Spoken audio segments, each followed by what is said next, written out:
Hi Year 6, my name is Miss Casey and I'm the head of department here for English at George Green's. We're really looking forward to seeing you in September. I've got a story that I want to share with you about a girl called Maya who you will be learning about. Once there was a little girl who didn't speak for 5 years. She thought her words could hurt people and promised herself to never make a peep again. Her name was Maya. People thought Maya was strange, but in fact she was simply scared. "I know you will speak again one day," her grandmother kept telling her. Maya listened to her and began to memorise everything she heard or read: poems, songs, short tales, random conversations. She became so good at memorising words that when she started to write, it was like music was flowing from her pen. She wrote about her childhood growing up in a town where African Americans were treated badly for the colour of their skin. Her writing became the voice of the civil rights movement and all the people fighting for the rights of African Americans. She constantly reminded us that everyone, black or white, male or female, has equal rights. In addition to her many books, Maya was so talented that she also wrote songs, plays and movies. "See me now, black, female, American and Southern," she once said to a group of black students. "See me now and see yourselves. What can't you do?" Hello, my name is Mr. Adderley, and this is the Iron Man. The Iron Man came to the top of the cliff. How far had he walked? Nobody knows. Where had he come from? Nobody knows. How was he made? Nobody knows.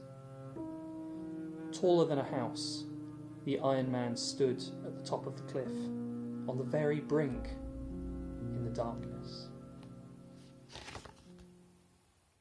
Hello, I'm Miss Harrison, and the story I'd like to share with you is A Monster Caused by Patrick Ness, which is an unforgettable tale of love, loss and hope.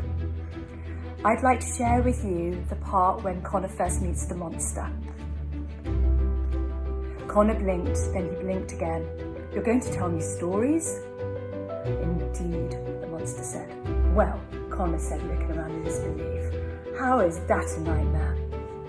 "Stories are the wildest things of all," the monster rumbled. "Stories chase and bite and hunt."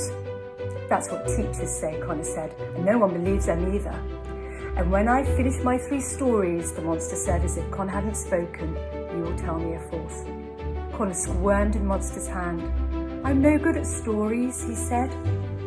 Hi, my name is Miss Sultana, and one of my favourite poems is a poem called Leisure by William H. Davies, and this is something I wanted to share with you. What is this life if full of care? We have no time to stand and stare, no time to see in broad daylight, streams full of stars like skies at night.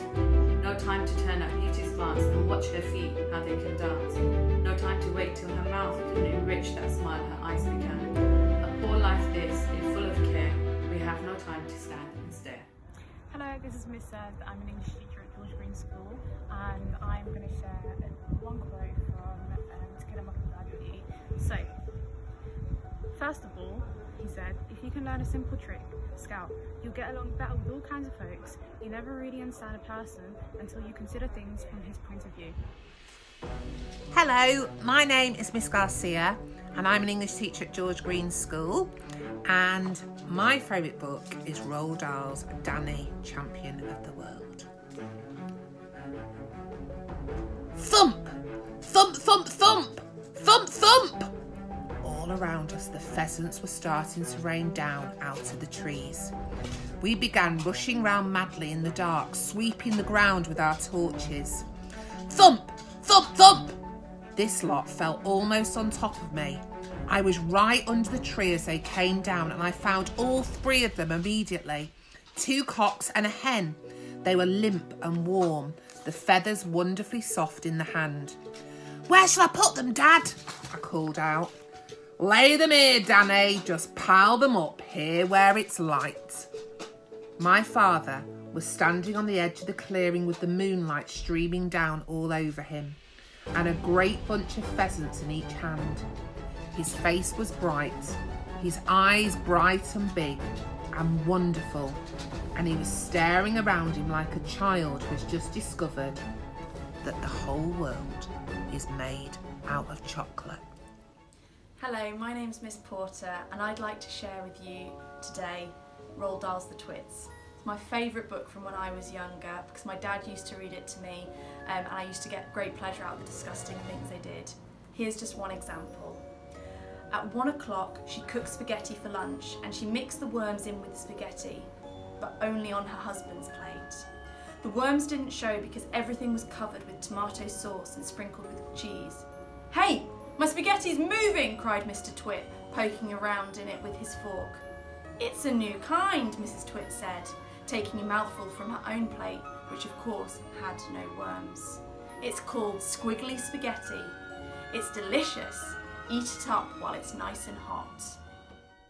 Hello, I'm Miss Fox. I'm an English teacher at George Green's school, and the book I would like to share with you is called Haroun and the Sea of Stories by Salman Rushdie.